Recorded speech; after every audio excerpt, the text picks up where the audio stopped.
Good evening. Welcome to Interesting Talks with Footprints Counselling Service. I hope that you're well and I hope that your glass is half full rather than half empty. I wasn't able to do our last session, due to the fact that I played volleyball, I landed badly, hurt my discs in my back, led to sciatica, swelling around the muscles. I was in severe pain. I'm laughing now and the pain has really subsided, but over that 9-day period, maybe 10-day period, it wasn't funny.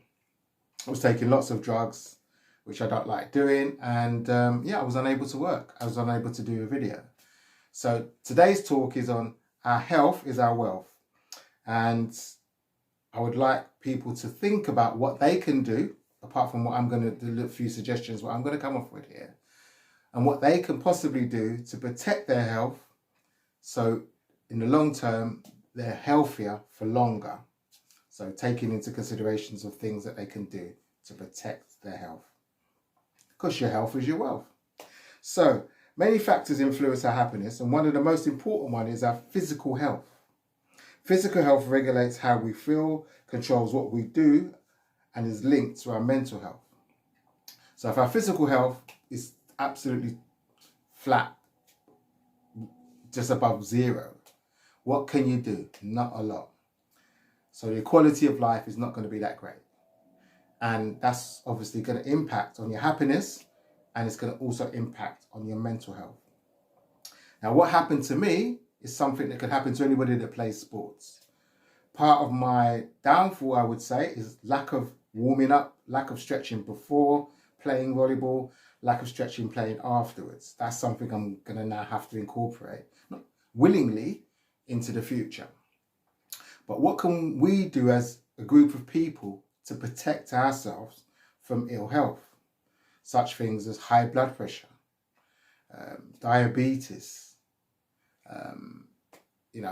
migraines that people do suffer, back problems, rheumatoid arthritis, muscle pulls, stress in our necks. So some of the suggestions that I would come off with are, obviously, when you wake up in the morning, and coming into what's happened to me, is stretch.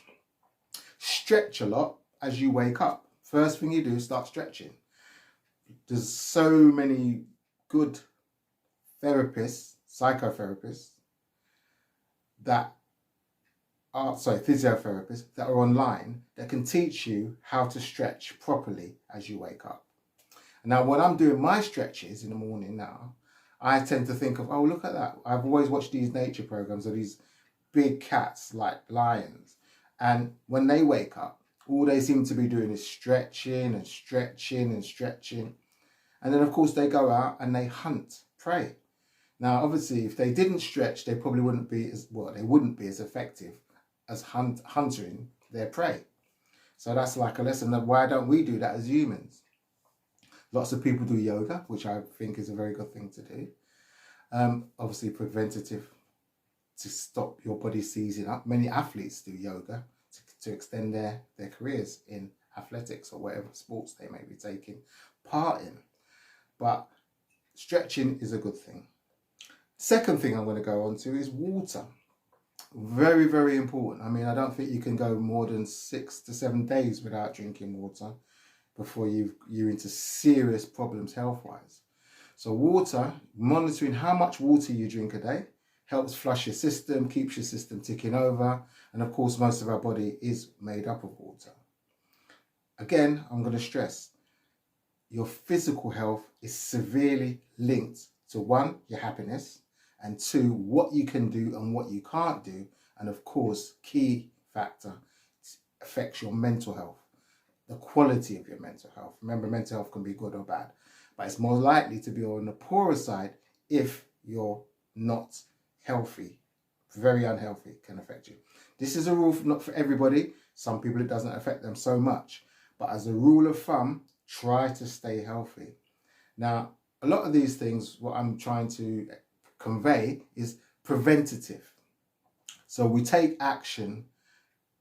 So we're proactive rather than reactive, because if you've got really high blood pressure, it could take a lot of work to get it down. If you've got heart problems, it could take a lot to get it back down. If you've got many ailments. They don't show themselves until it's had a time to build up. It just doesn't happen overnight. It's a time frame that takes time to build up. So the idea is to think about the things that you can do now, so that you sort yourself out before you actually get to the stage whereby, oh gosh, I've got to do this, I've got to take this, I've got to do that. There's so many natural remedies out there that none of us, or lots of us, don't know much about, that actually help to keep our systems ticking over. And even what we eat, obviously, is very, very important. Eating lots of vegetables, lots of carbohydrates, lots of fruits, and looking, they say many colours on a dish helps your dietary system. So that's something to think about. There's things out there like aloe vera. The list is endless. What I would like is if people can put their suggestions in the comments box of what they think can help to keep somebody healthy over a long period of time, for longevity, because that's what we're here for. And don't forget, your physical health is definitely linked to your mental health. So if you're physically okay, you've got a very good chance of being mentally okay. They work together. They're not separate parts of a human body, a human person. Now, if I say what happened to me could happen to anybody, but some of the things what happened to us wake us up. This woke me up because it was really painful, really stressful. Stopped me from working, stopped me from doing the last video that I was supposed to do with you guys. And of course, now I'm back, but I'm still in a bit of pain, but you know, so be it, I can manage it. So anything you could think of to suggest, put in the comments box. I would appreciate it, because again, I'm learning on this subject, as everybody does, but other people have got ideas. So put your ideas in the comments box. Try to stay positive for the next 2 weeks until I come back with another video. And try to stay safe. Take care. Bye for now.